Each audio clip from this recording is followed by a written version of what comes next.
It is the Jesse Kelly Show, another hour of the Jesse Kelly Show on a Friday, and we have all kinds of things this hour. Someone wants to know, are they going to stop killing people because they don't look good after the last assassination? Someone wants me to elaborate on the CIA deporting jihad, all that, so much more coming up in the second hour of the Jesse Kelly Show. And remember, of course, you can email the show, jesse@jessekellyshow.com. So let's get to this one. The subject is Democrats' strategy change on violence.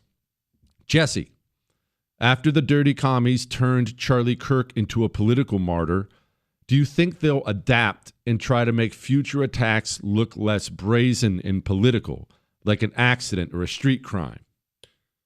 All right. His name is Seth. So I understand what you're saying.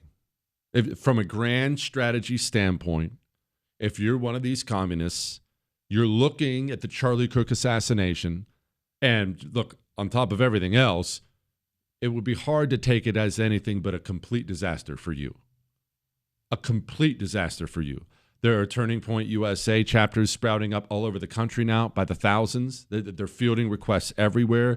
Church pews are fuller than they've ever been. 25% increase in attendance. All it did was fill the right with resolve. It woke normies up. As far as power goes, political power goes, the assassination of Charlie Kirk was a complete disaster for the communists. 100 million people watched the memorial. It has been a disaster for them. So, logic states, maybe we shouldn't do that again. Maybe we should stop killing prominent people on the right because it looks bad. Okay. Here's something we have to understand about elite communists versus street communists. As we've talked about many times before, two different divisions. You understand that there are elite communists, politicians, media people. They give out the orders. The street communists do it. The street communists, though, they're not, for the most part, the most put together people in the world. It's not as if these street animals are at home reading Marx and Engels and Gramsci and learning about communist theory, and they just have a different view on economics. That's not what most of these street groups are. It's the religion of what? What's communism the religion of? The malcontent. What these street animal groups are, like Antifa, are miserable, bitter, oftentimes drugged out, sexually deviant freaks. And they are angry and they are violent. And you think, or I shouldn't say you think, it would be easy to think that they came into a group like Antifa because they are communists and they want the communist revolution to move forward. Oftentimes, though, that is not the case. They come to these groups like Antifa because they are violent and they want to commit acts of violence. And this group gives them a cause, they'll be aimed at something. But what this group does for them is it gives them an outlet for their bitterness and their anger. It allows them to hurt people. You could take that Antifa scumbag out of Antifa. He is still going to be a violent person, and that violence is going to be channeled towards somewhere. What I'm saying is, even if you are, pick, I don't even know who you would pick as the political head of the Democrat Party at this time. So I'll just use the placeholder like Gavin Newsom, right? He's just a placeholder. I don't think he's calling any shots, but we'll use Gavin Newsom. If you are Gavin Newsom and you are politically savvy, and he is, and you look at the assassination, and yeah, you don't care about it, but you understand that it probably doesn't help your presidential chances to have the street animals who believe what you believe killing people. And let's say you want it to stop. Let's say you even through various channels get word down of, hey guys, could you stop murdering people, please?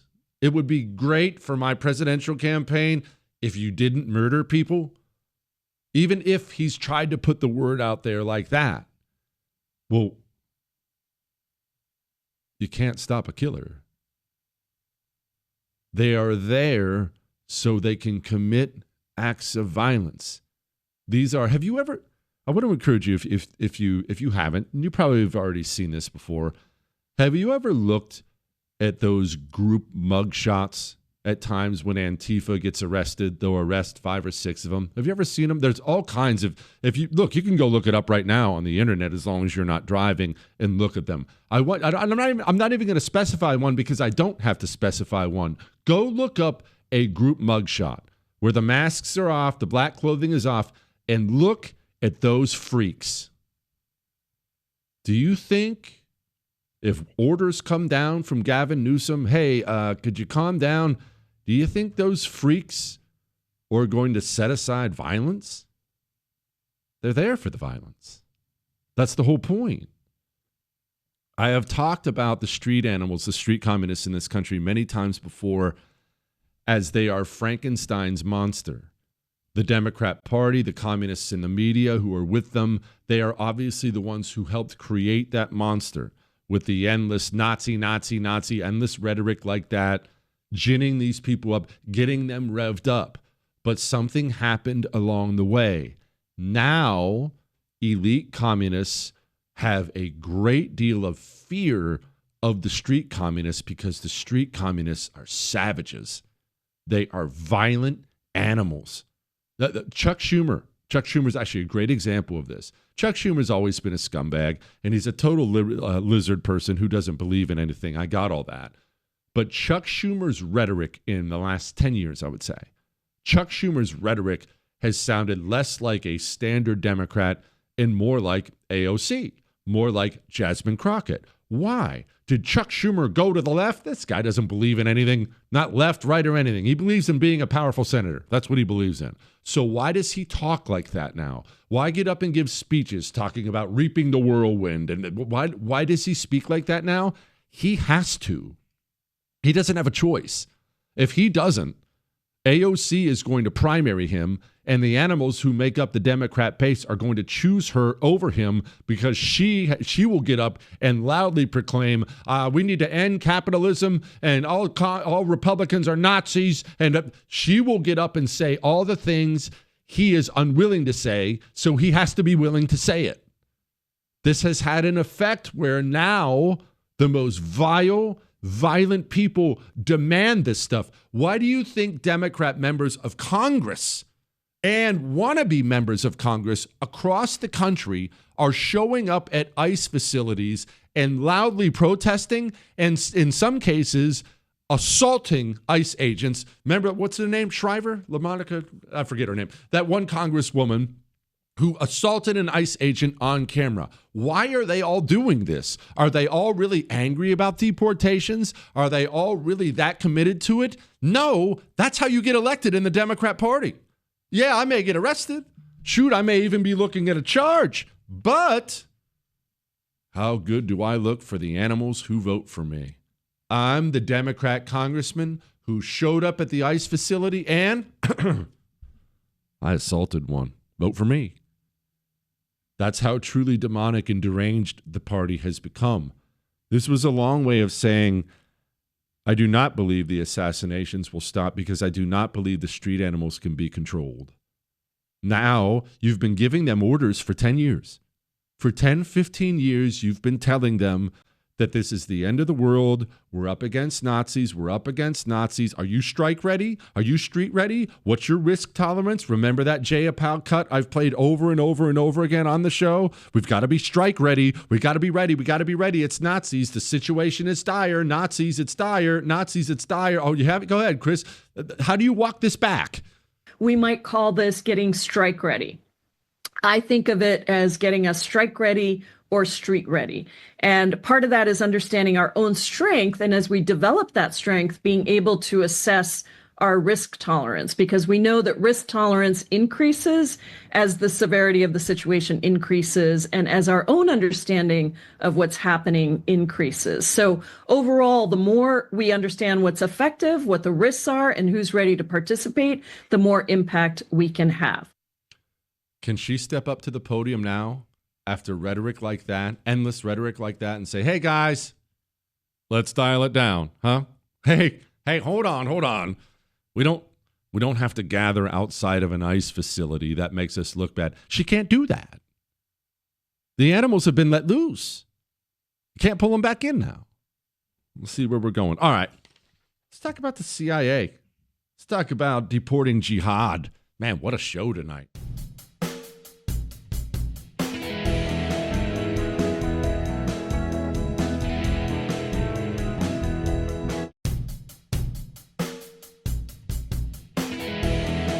It is the Jesse Kelly Show on a wonderful Friday, and Ask Dr. Jesse Friday. Remember, if you miss any part of the show, you can download the whole thing on iHeart, Spotify, iTunes. Before I get back to the questions, I have to say something wonderful that happened to me today. Not surprising, but wonderful. Somebody on the internet said I was ex-CIA. Don't shake your head, Chris. Now, of course, that's not true, but I could understand why he'd think that. I'm a very covert person. Yes, I am, Chris. I've always been able to, even with my incredible height, I've always been able to just kind of blend into a crowd. I have a way, this special ability to kind of move with the crowd in a way that makes me disappear. I walk very lightly, almost like a ninja. I walk extremely lightly. Don't say anything, Chris. I've always felt that I would have been, as you know, an excellent secret agent. The Kremlin, I could get in. North Korea, I'd fit right in. You want me to go to China? Who's going to suspect me? And if people say you can't hide, I hide in plain sight. I pretend as if I'm not one. That's part of the secret of being a secret agent. So while I was never CIA, for people who suspect I was, I get it. I do. Oh, tall, beardly oracle. How can you say something like the CIA has never been good and not elaborate? Can you please explain? This has been gnawing at me since you said that. P.S. I celebrated my anniversary with Pure Talk. How about that? Not only am I saving a lot of money, I have better service. Thank you for the recommendation. All right, so CIA. First of all, let's remember where this began, how this began. In World War II, we knew we needed an intelligence network. You have to have a network of people gathering intelligence. And pause before we actually do that at all. Intelligence networks, spy agencies, it doesn't matter which one it is, right? All around the world, it doesn't matter. Their job, we like to think of spies as James Bond, you go down and play poker, and then you have a car that shoots missiles, but that's actually not supposed to be what intelligence agents do. Traditionally, historically, even before the modern era, you gather intelligence. You are eyes and ears, and when appropriate, when necessary, do things like sabotage, maybe help create political divides in a place. These are the traditional roles of intelligence agencies. This is what they do. However, there is something else that is, that's exactly right, Chris. Real life spy stuff seems boring, Chris says.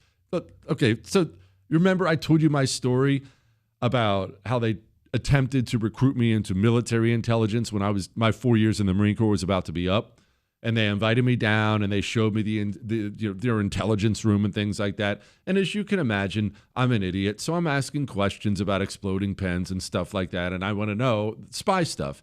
And they were very, very frank, and they flat out told me, actually, it's pretty boring. We just kind of type up reports and things like that. Real life spy stuff, intelligence stuff is generally boring. But, like I was just saying, there is something that happens historically with intelligence agencies, and this happens a lot. The agency itself is made up of spies. They have information other people do not have, and they operate out of necessity in secret. The spy agency, whatever one we're talking about, they can't take out an ad in the paper and talk about what they just did. It's secret. They have information other people don't have. They also traditionally have access to arms if they need them. They end up growing in power, and they oftentimes end up more powerful than the government itself or an actual threat to the government itself. This is consistent throughout time. Because of what they do, they gain insane amounts of power. Now, rewinding back to what we were discussing. In World War II, we had to develop something called the OSS. The OSS, Office of Strategic Services, I believe it was called. OSS. It was the CIA before there was a CIA. They did exactly what you think they did. They gathered all the intelligence they could, did all the secret spy stuff they possibly could to help us win World War II. Boom, World War II ends. We immediately, honestly, not even immediately, before World War II even officially ended, we understood that the Soviet Union was going to be a problem. They were going to be a problem. The Soviet Union, they were aggressively communist. They were spreading as fast as they could spread. It was an evil, evil, evil regime that slaughtered its own people, killed people en masse, and we understood they had a top-notch intelligence agency. And let's pause before we continue on the CIA. This is very common with communist regimes. They generally do intelligence spy stuff better than free countries do. And that's interesting when you think about it. Very consistent, that's the case. Why? Why are communists better spies than normal people? We'll talk about that. Then we'll talk about CIA, a little bit of the history of it, and then we'll move on and do other stuff. Hang on.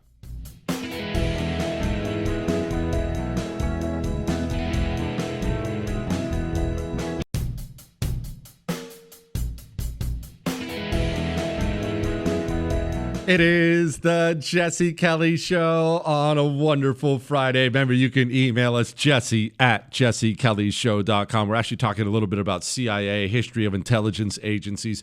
Before I get back to the CIA, why are communists traditionally better at spying than people on the right? Why? Well, it's a couple different things.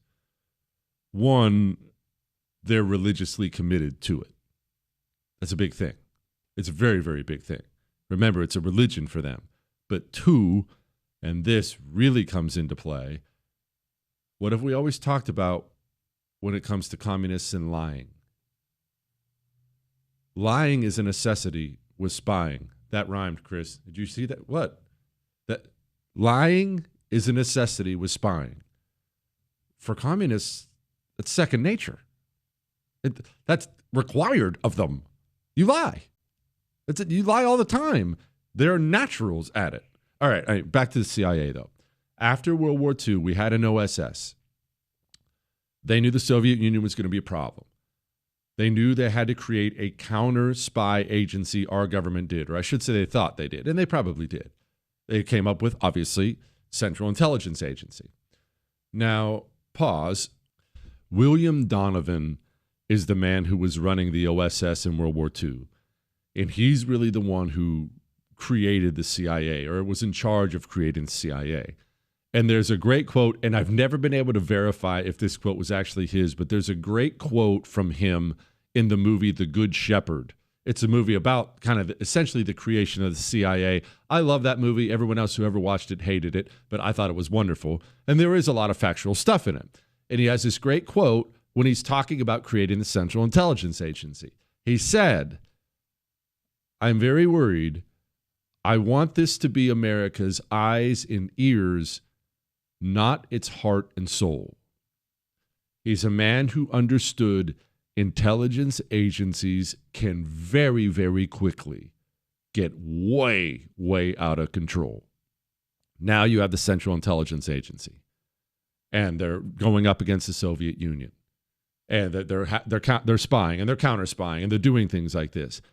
They tried to pull off things like the Bay of Pigs, where we recruited Cuban expats and we trained them here in America and other places, and then we sent them in without support, and the whole thing was an embarrassing disaster. And the CIA started working with the American mafia, trying to figure out how to take out Fidel Castro, and doing all kinds of things done in the dark, in secret.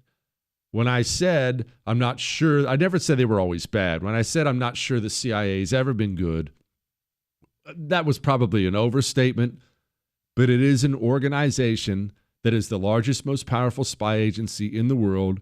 They do operate in the shadows, and we now know they have participated, just like the FBI, in communist politics. Have you ever heard of, I'll leave you with this and we'll move on. You've heard of Operation Gladio, right? You know what that was? I'm actually tempted to do a history episode on it at some point in time in more depth, but we saw the Soviet Union expanding across Europe, across the world, really, and we wanted more subtle ways to counter it. How did we do this? Well, we used a variety of different means, but one of the ways we did this was we had the Central Intelligence Agency.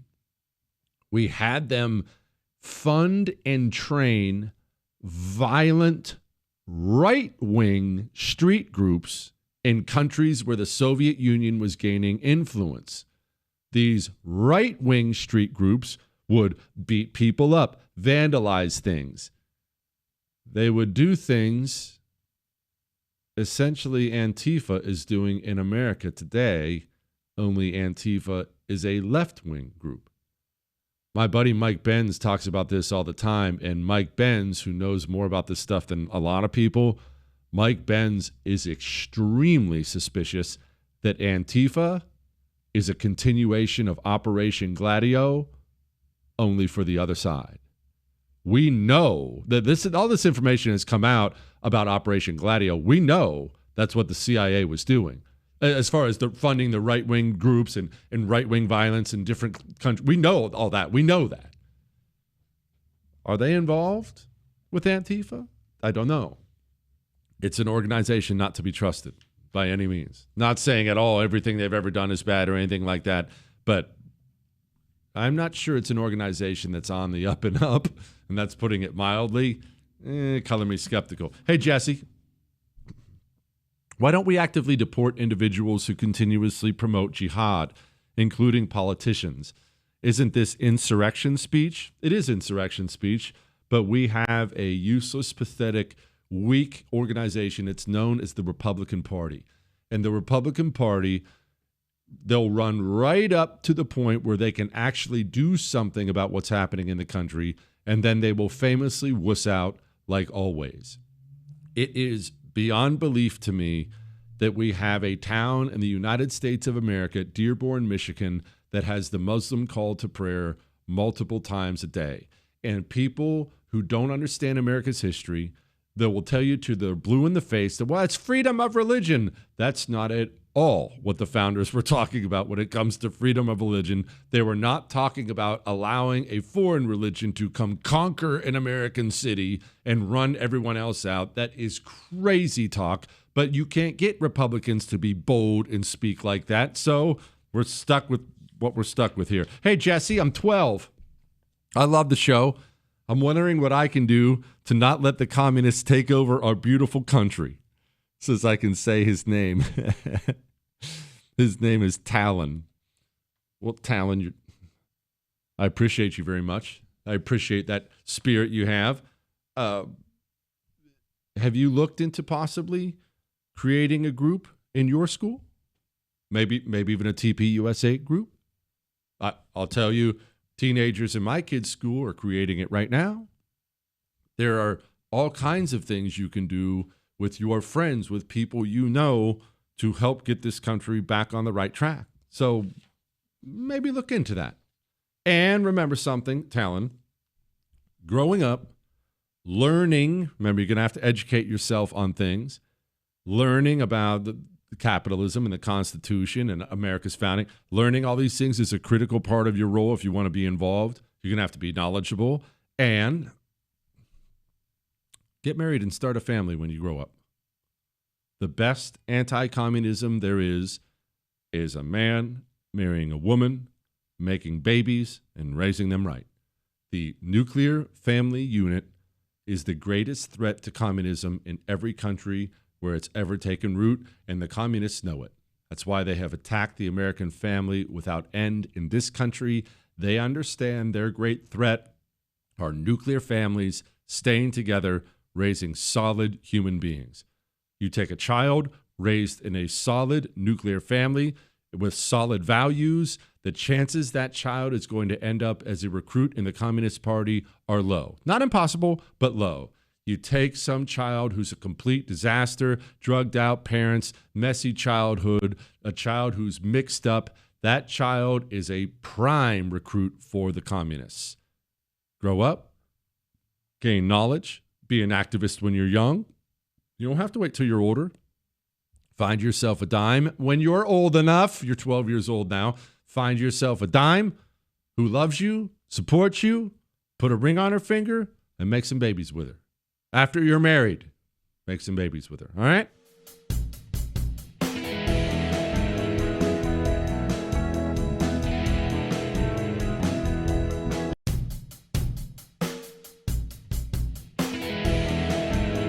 It is the Jesse Kelly Show on a wonderful, wonderful Friday. Maybe you can download the show if you missed any part of it. Jesse at jessekellyshow.com. Bracket Buster Bronco. Oh, by the way, as you can tell, there's no crappiest country in the world tournament today. We don't do them on Fridays. It'll return on Monday. Hey, Chris, who is it on Monday? Who's the bracket on Monday? Who's it between? There's no one on Monday? Oh. There's none on Monday either. It's Tuesday, Thursday. Monday is India and somebody. I forget who it was. Well, it doesn't matter. There's none on Monday. There's one on Tuesday. I'll let you know who it is whenever I figure it out. Bracket Buster Bronco. Is it just me or does it feel like the left is pulling out all the stops at the buzzer? Feels like a boxing match. They've been dominated for 8 rounds. Now they're at the point they're biting off ears, taking cheap shots, so on and so forth. In your opinion, can they see the writing on the wall, or do they really think they are winning this fight? It's been a while since we heard the Frito Bandito. I'm beginning to think he got deported. No, he's here. Ay, ay, ay, ay. I am the Frito Bandito. I like Fritos corn chips. I love them, I do. I want Fritos corn chips. I'll get them from you. Ay, ay, ay, ay. Oh, I am the Frito Bandito. Give me Fritos corn chips and I'll be your friend. The Frito Bandito, you must not offend. Munch, munch, munch a bunch of Fritos.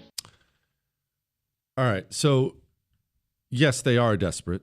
There's no question about that. They are desperate. They had reached, just think about this. It's not very long ago, they had reached peak political power everywhere. They owned it all. Corporate world, media, FBI, White House, they had everything. Now they're looking around and they're watching it come apart on them. They're not popular. The party's not popular. It went bad on them really quickly. So that's a problem. Okay. That's a problem for them. So yes, they are desperate. That's an aspect to it. Another aspect to it is, remember, is when it comes to the ICE stuff, shooting at ICE agents, blocking ICE facilities. As we've talked about many times before, illegal immigration is not one of many communist issues, Democrat issues. It's not just thrown in the big bowl of other things they love, like abortion and high taxes. It is their everything. It's why they're doing it in every single globalist communist country with mass migration, the mass immigration of foreigners. They cannot possibly lose, because they will bring in enough of an army to vote you out, to outnumber you. They cannot possibly lose. Without the mass migration of foreigners, they cannot possibly win. They are not popular. It is their everything. So that is part of why you're seeing the ICE stuff. Okay, now let that aside. You use the power you have. Communists have always believed that. If they have everything, they'll use everything. If they take over everything, the presidency, House, Senate, but they'll simply use those things, pass the laws they want, send the FBI after people again. That's what they do. If you don't have those things, and they don't have the White House, they don't have the House, they don't have the Senate, they don't have public popularity. What do they have, though? The only thing they have are violent groups of street animals who want to hurt people. So if that's what you've got, in their minds, that's what you use. Is there a desperation to it? Of course, but there's also what other choice do we have? Here, Dr. Big Hands. My dad and I generally agree on political issues, but he and I have wildly different understanding of the stakes we're currently facing as a country.